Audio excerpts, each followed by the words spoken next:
Okay, hey look, I'll get proper equipment here, but let me just give this to you in a second video. It's 2 Timothy 2:15. It's out of your King James Version, 1611. This is the verse that has been taken out of every single Bible after this. Go check your Bible. It's not going to be in there. It's a red flag, isn't it? All right, verse 15. Study to show thyself approved unto God, a workman that needeth not to be ashamed, rightfully dividing the word of truth. All right, what does that mean? So verse 15, you got to study the book. God tells you to study the book, and then he wants you to divide it.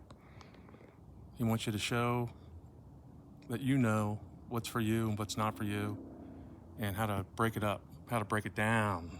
All right, let's go. Before Coco gets all crazy on me. So let's read on. Heretics in the church of Ephesus. There were already heretics in there were already bad pastors back then. Do you believe that? It's insane, but it's true.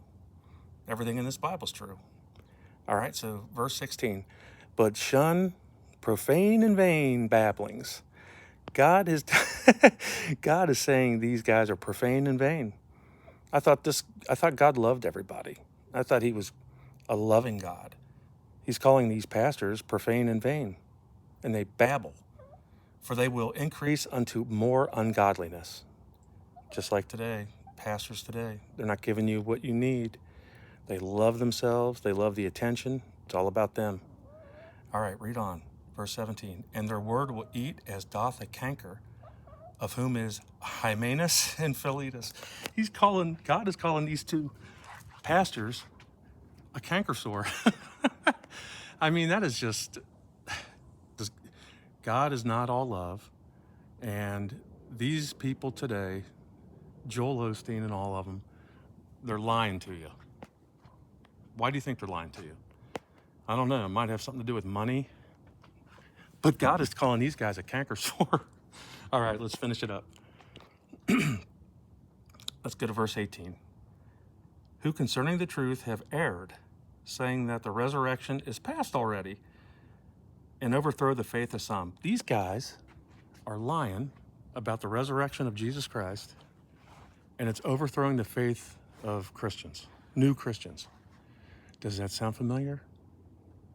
It's going on today, but it's going on today on such a large scale. Think about it, guys. Think about your own pastors, what they're teaching.